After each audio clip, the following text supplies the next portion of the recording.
छोटे से शहर गोरखपुर की तंग गलियों में हर सुबह सूरज की पहली किरणों के साथ एक ठेले की आवाज गूंजती थी। टमाटर ले लो, आलू ले लो।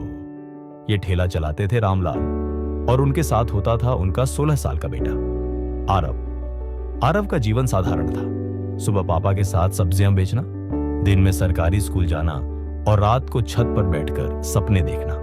उसका सबसे बड़ा सपना था आईआईटी में जाना। लेकिन एक सब्जी वाले का बेटा जिसे ठीक से ट्यूशन भी नसीब नहीं, क्या वाकई आईआईटी तक पहुंच सकता है? एक दिन स्कूल में एक प्रोफेसर ने बताया कि आईआईटी की कोचिंग क्लासेस शहर के कोने में खुली है, जहां फ्री में तैयारी करवाई जाती है अगर बच्चा एंट्रेंस क्लियर कर ले। आरव की आंखों में चमक आ गई। वो जानता था यही मौका है जिससे उसकी दुनिया बदल सकती है। वो घर आया और बोला, पापा मुझे कोचिंग का टेस्ट देना है। पापा ने थका चेहरा ऊपर उठाया, बेटा हमारे पास इतना टाइम और पैसा नहीं। तू सुबह सब्जी बेचने नहीं जाएगा तो दुकान कौन संभालेगा? आरव चुप हो गया, लेकिन सपने नहीं मरे। कई दिनों तक उसने कोई बात नहीं की। वो खुद से लड़ रहा था।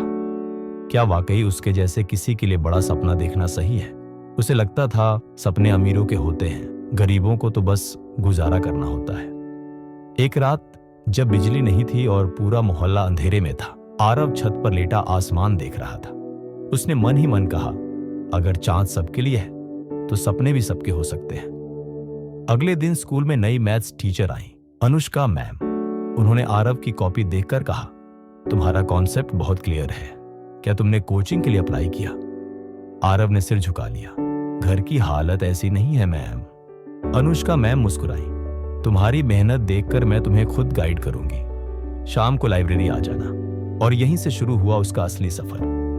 लाइब्रेरी की लकड़ी की बेंच, पसीने से भीगी शर्ट और अधूरी नींद। लेकिन आरव डटा रहा।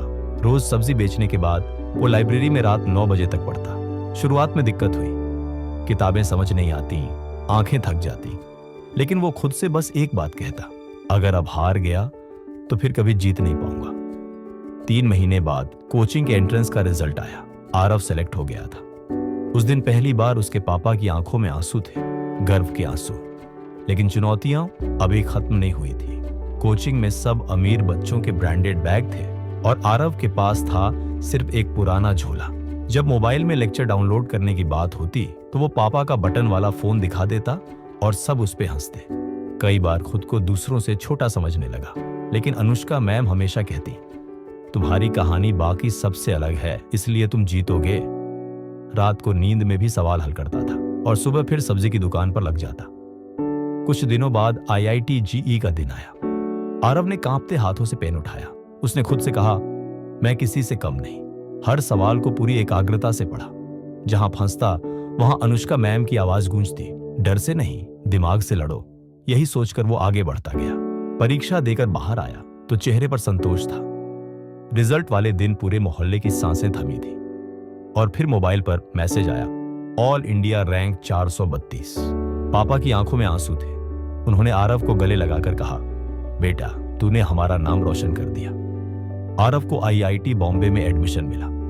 पहली बार हवाई जहाज में बैठा और जब क्लास में प्रोफेसर ने पूछा कौन कौन टॉप 500 से है तो उसने गर्व से हाथ उठाया। वहां वो उन बच्चों के साथ बैठा जिनके पास दुनिया की हर सुविधा थी, लेकिन उसके पास था जज्बा, संघर्ष और सपने।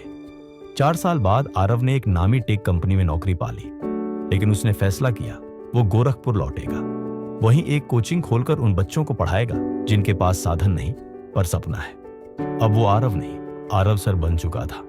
उसके पास महंगी गाड़ी थी, लेकिन वो अब भी सब्जी वालों के बच्चों को गले लगाता, क्योंकि वो जानता था कि सपनों की कोई जात, हैसियत या रेट नहीं होती। हर नए बैच में वो एक बात जरूर कहता, मैं ठेले वाले का बेटा हूं। अगर मैं कर सकता हूं तो तुम भी कर सकते हो, बस कभी हार मत मानना। अब आरव के पापा सुबह सब्जी नहीं बेचते। पूरा मोहल्ला कहता है, ये देखो हमारा लड़का जिसने गोरखपुर का नाम ऊंचा किया। आरव की कहानी इंटरनेट पर वायरल हो गई, the boy who never gave up. Moral, कभी हार मत मानो। हालात कितने भी मुश्किल क्यों ना हो, अगर सपना सच्चा है और इरादा मजबूत तो एक ठेले वाले का बेटा भी आईआईटी पहुंच सकता है।